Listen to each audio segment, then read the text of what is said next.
7532 nouveaux commandos ont fini la formation au centre de Tchanzu.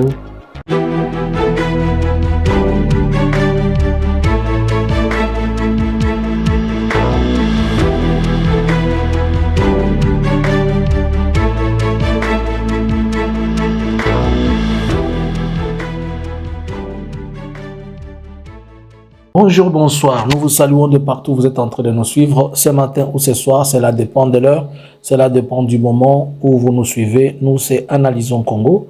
Nous venons vers vous ce matin ou ce soir, cela dépend du moment. Nous vous demandons de liker, partager, rester connectés et abonnez-vous sur toutes nos plateformes. Suivez-nous aussi sur la version Swahili d'Analysons Congo qui est Eke Swahili. Allez vous abonner là-bas.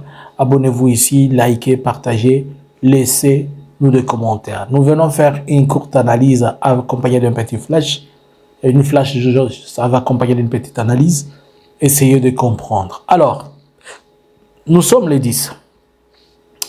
Le 8, à Tchanzu. Tchanzu, c'est dans les territoires de Rutshuru. Ils étaient au nombre de 7532 soldats, commandos de l'AFC Bar M23 qui ont fini la formation et qui ont été largués sur le marché. Est-ce qu'on va dire encore sur le marché? Je vous avais déjà dit que je pense, si pas au mois de février ou au mois de mars, j'étais en train de dire, par rapport à mes analyses, je pense que d'ici février ou mars, on va avoir encore un autre lot de militaires qui viennent de finir la formation. Vous nous avez crié ici l'AFC va entrer des je ne sais pas, se retirer ou quoi. Bon, regardons quand même quelque chose en image. Je sais que c'est pas totalement, je sais pas si vous allez un peu voir là.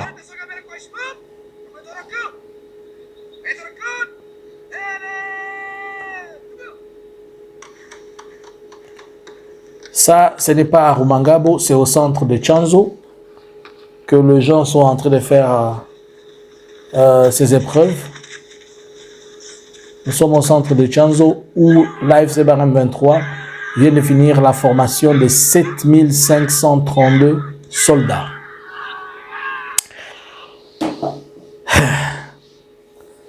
À ce moment, moi, je ne crois plus aux négociations. Moi, personnellement, je ne crois plus aux négociations. Et toutes les négociations qui seront faites, comme Félix s'est arrangé de vouloir tromper les gens, et il s'est croisé aussi à d'autres trompeurs. Et par la même occasion, vous allez suivre une analyse que je vais vous faire aussi après par rapport à la question de dialogue intercongolais. Je pense que ce dialogue, si on ne l'accélère pas vite et qu'il n'y a pas de bons résultats, les choses sont tellement mauvaises. Je vais m'expliquer un peu. L'année passée, l'AFC a produit au moins 20 000 policiers. Je pense que c'était entre 15 000 et 20 000 policiers. Ça, c'est en 2025. L'année passée, il y a eu au moins à Rumangabo 3 à 4 groupes de Passova, c'est-à-dire les militaires qui ont fini la formation. Il y avait une première qui était de 7 000, après il y avait une autre de 10 000 et quelques, après, il y a une autre de 15 000 et quelques, des histoires comme ça. C'était la troisième où même le coordonnateur était là. Et si nous devons prendre les 7 000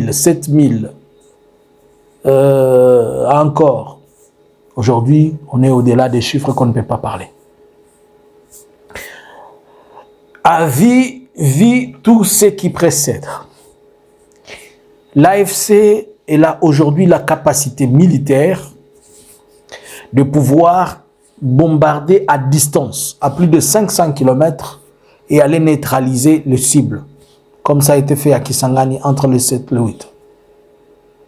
L'AFC a des drones, l'AFC a des Sukhoi, que la FARDC, que Félix les avait donné comme cadeau à l'entrée de Goma.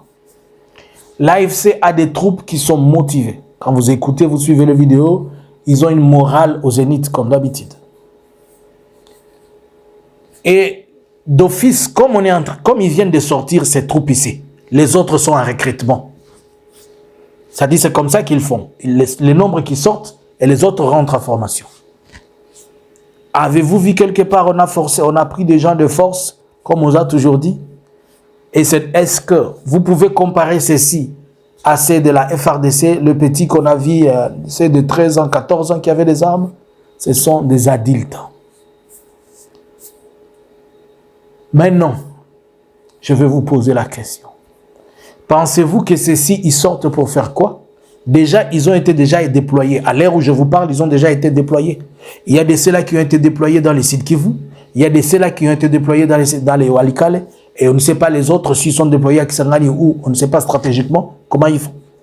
Mais vous pensez, chaque fois que l'AFC finit une formation, c'est pour renforcer et avancer et attaquer un cible.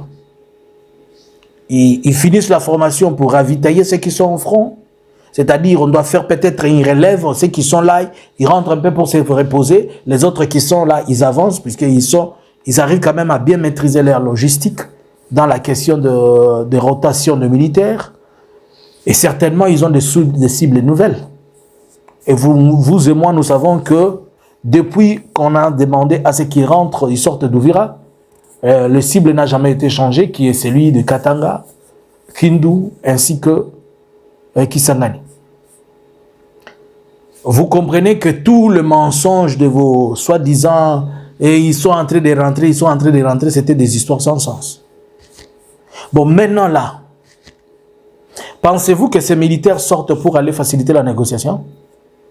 Je comprends pourquoi Félix s'est précipité vite à accepter ce que le roi est en train de dire et dire non, il faut aller leur demander qu'il y ait un cessez-le-feu, machin, puisque la chose est compliquée. Avec ces tas de troupes que l'AFC possède, on peut encore continuer à crier que le Rwanda leur a donné 6 000 hommes, ou 3 000 ou 4 000. Que représentent les 4 000 hommes du Rwanda par rapport à ce qu'ils ont maintenant, l'effectif qu'ils ont? Par exemple, ils ont, si je prends la moyenne de ces 7 000, ils ont déjà fait 7 000 4 fois. Ça fait 28 000. Sur les 28 000, les effectifs avec lesquels ils étaient venus à Goma, c'était combien? Ça, on n'en compte même pas. Et ceux qui sont en train de former, on ne sait pas. La question que je vais poser à la fois et à l'AFC et au gouvernement, la jeunesse congolaise n'aura pas d'autre travail à part faire l'armée. Donc Kinshasa recrute dans la rue tout ce qu'il prend. Tous les jeunes, il les envoie dans l'armée. Et quand ces gens vont dans l'armée, ils vont au front, ils rentrent des casualtés, comme on dit, des casualties, c'est-à-dire des handicapés. Ils ont perdu un bras, ils ont perdu un pied, ils ont perdu un nez, ils sont handicapés quelque part. De part et d'autre, il y a des handicapés. Les Ouazalendo qui créent aussi, ils sortent aussi des handicapés. Les FDLR, des handicapés. Que pensez-vous, les deux protagonistes là, que pensez-vous de la jeunesse congolaise? Comment? Donc, nous sommes décidés de sacrifier la jeunesse congolaise. Comment les égoïsmes qui composent les deux personnes ne peuvent pas comprendre que l'intérêt national est plus important? C'est presque 10%, c'est presque 20% de la jeunesse. On peut même dire le 50% de la jeunesse de l'Est. Elle est sacrifiée comme ça. Puisque ce qu'on recrute, on le prend de force dans les Katanga, et on prend des jeunes Kassaïens qu'on envoie au front pour dire venez protéger notre pouvoir. Voilà, on est en train de prendre tous ceux qui sont recrutés, c'est dans les Rutshuru, les Masisi, les Nyiragongo, les Lubero, les Chabunda, les je ne sais où, les Walikale, et tous ceux qui ont adhéré là, tous ces jeunes-là. Est-ce que vous n'êtes pas en train de voir le danger? Certes, il y a une victoire de certaines personnes, mais le danger de la main-d'œuvre, la jeunesse congolaise, est-elle encore existentielle? Bon, maintenant, je pense que les fronts vont répondre, malgré qu'il y a certaines personnes qui sont en train de parler des négociations. Et tout le monde sait qu'en face de Félix, il ne comprend qu'un seul langage, celui de la brutalité. Et c'est pourquoi les gens se disent quand même se mettre devant cette option-là. Donc, pourquoi avoir choisi Tchanzo? Tchanzo, il est à côté de la frontière de l'Ouganda, il est à côté peut-être vers Bunagana.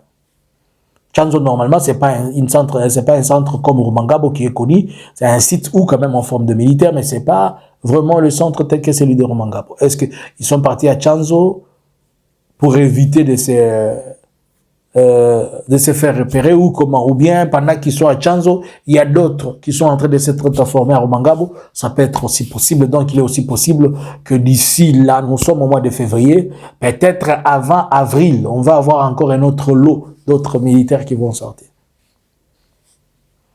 Dites-moi maintenant. Vous voyez ceux qui viennent de finir la formation? Allez prendre les petits garçons, mes petits frères là, à qui vous avez donné les armes, mettez-les en face. Est-ce que vous ne voyez pas que Félix est en train de suicider les gens? Puisqu'il est seulement animé de l'orgueil. Vous ne voyez pas comment il est en train de faire tuer. Ceux qui viennent de sortir de front là, ceux qui viennent de sortir de la formation, ils doivent aller récupérer des territoires. Et en face d'eux, ils n'auront que des gens qui savent faire le repli stratégique. Et les Wazalendo qui vont mourir. Donc, c'est le débat, je pense qu'il est ouvert.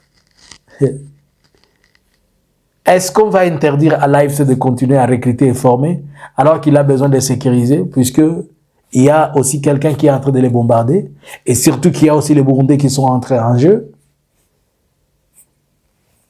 Comment ça va se passer? Il y a beaucoup de questions. Mais moi, je pense que ces négociations ou ces dialogues, si Félix ne s'arrange pas vite d'aller vers le dialogue, le résultat sera catastrophique. S'il n'accepte pas les propositions, le résultat sera catastrophique. Avec cette idée-là, aujourd'hui, quand même, il a essayé un peu de changer, il n'y aura pas de dialogue, blablabla. Tu vois les conséquences de tout ce que vous dites là. Vous dites des choses, vous provoquez ce que vous ne pouvez pas. Quand vous êtes en train de dire là, les autres le prennent au sérieux. Probablement, où est-ce que ces gens vont aller au front? Il y a un front vers le plateau de Minembwe qui est en train de faire pas mal de bruit. Ça fait depuis les 7, les Twirwanéens sont en train de résister à la coalition FRDC, FRDC, Wazalendo, FNDB et FDLR. Certainement, il faut les ravitailler et avancer. Il y a les fronts de l'axe de Walikale. Il y a les fronts de l'axe de Lubero. Vous qui avez dit que Nanga avait dit que la guerre était finie, vous comprenez maintenant le langage? Quand je vous avais dit que vous n'avez pas compris, oh, Bitumbe Sili, 7532. Est-ce que vous allez comprendre? C'est trop sérieux cette histoire. On va revenir pour faire des analyses, mais je pense que la situation est le plus compliquée que nous pouvons penser. Que pensez-vous? Bonjour, bonsoir. Analysins Congo subscribers.